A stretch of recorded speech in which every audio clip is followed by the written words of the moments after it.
you just give us your thoughts on the game? Yeah, mixed bag really. Like really happy with the result. Happy with the resilience to dig ourselves out of that 8-0 start. We're certainly not getting those right at the moment, but they say, I don't know, it's like they almost want that to happen just so they get a bit of blood in the water or something. We know how to make it so hard for us at the start, but just super proud that they know how to fight their way back, get their composure. I was just saying to the boys then, it's certainly becoming our identity that we don't lose our cool.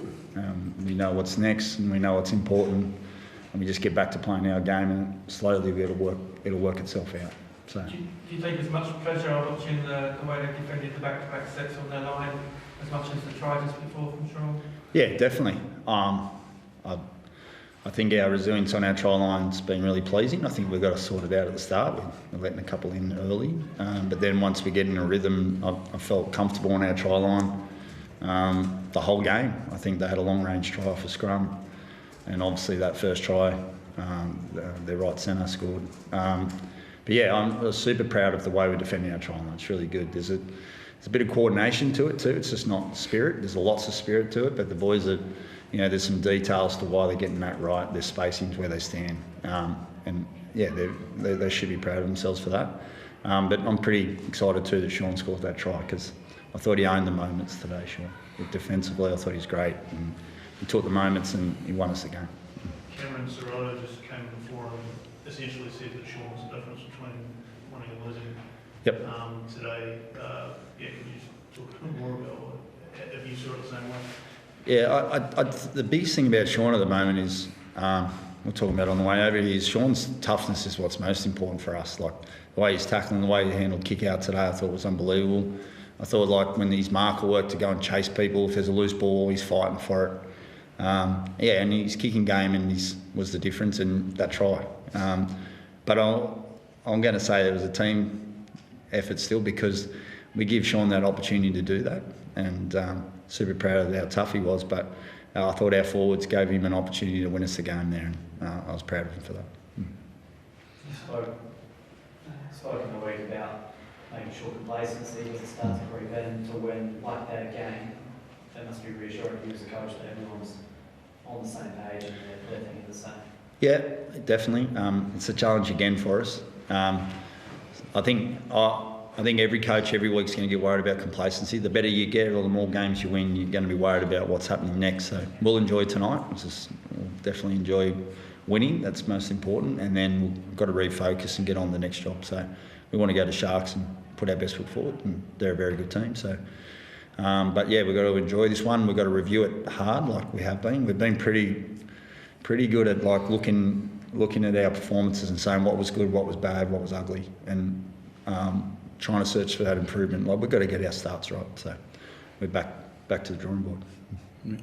Dylan, you've probably been on the wrong end of some of Shaun's magic over the years. Lots that like to sort of watch that now, because there's not too many players in the competition who can still bust it down like that. Yeah, Shaunie, he's been doing it for a long time. I don't know, I've got the wood over Shaun over the years, he's probably been at bad performances behind me, mate. So,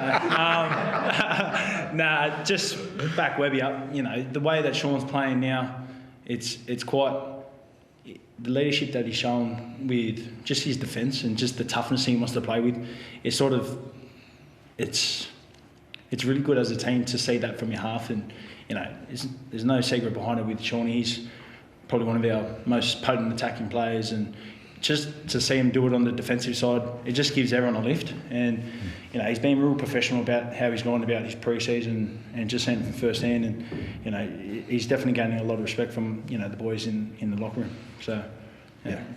Andrew Dillon's here because Toy's injured. Yep. How bad does the mission science look? I don't know. It's obviously his knee. Someone fell on it right just before half time. So Toy is pretty. I know he was diagnosing it himself. Then he feels like he's done them before, and he doesn't think it's going to be too long. But we don't know. Like, it's boring, but we've got to scan it. We've got to find out. But he went back out there. Typical Toy. He wanted to play the second half, but we could see that he wasn't moving well, so we got him off. But we'll know in the next couple of days. Probably, we'll get a scan and then we'll work it out from there. I think Tamati might have finished on the bench as well. Was Yeah, he got a knock at the end, head knock at the end to Mighty. So, Oh, right. yeah. So Walks, Mr. Versatile, went from lock to hooker for a period of time there, and then to 5'8". Yeah, I enjoyed that last 2 months. Jumping down the edge. I think he enjoyed the rest. Yeah, enjoyed the rest for a little bit. So, nah. What was the outcome of Marty's HIR? I don't even know yet. Yeah, I just spoke to him, and then he was having a yarn with me. He seems okay. So, but yeah, I don't know if he failed it or passed it. Yeah, we will find out.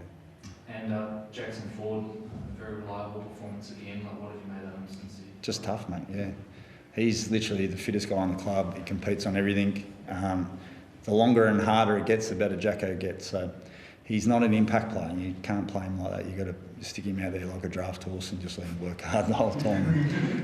You do, because he does everything for the team first. You know, Jacko, he just works that hard. So yeah, he deserves it. Dylan, the mood up where we were was that in years previous that Josh Addo-Carr try might have been the thing that would have broken the Warriors and Yep. things like that. So what was the message going around after that in the team? Oh, yeah, it was pretty much knowing what our next job was behind the try line. It's a bit cliche, but you know, just the resilience in the team that you don't know where to put your finger on it. You know, that's what you build over on the pre-season and during the games each and every week. And you know, we've showed that during the season that you know we don't let things fluster us, and it hasn't been really talked about it too much, to be honest. But just how resilient the boys are, you know, ready to move on to the next job. And you know, I think in any team situation they would have let that get to him in any team. And what I think Webby's, you know, he won't beat his own drum, but I'll beat it for him. Is, you know, he allows us to express ourselves when stuff goes bad. Yeah. So when stuff goes bad, so I think that it's a good culture what he's building around with all the players, and we knew exactly what we had to do, and we knew if we got into the grind with them that would slowly break them down, and you know, individual brilliance with, you know, SJ coming through, clutching the end for us. Coach, just the way you saw that change in attitude from the team, you know, just to sort of...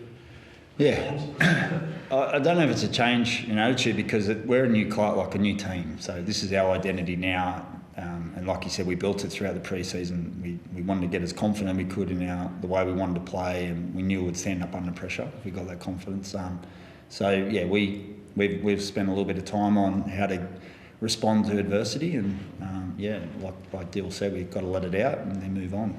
Let it out, move on fast. So can't drag. But yeah, the boys that are out there doing it, it's easy for me to say, but they're the ones doing it under pressure. So.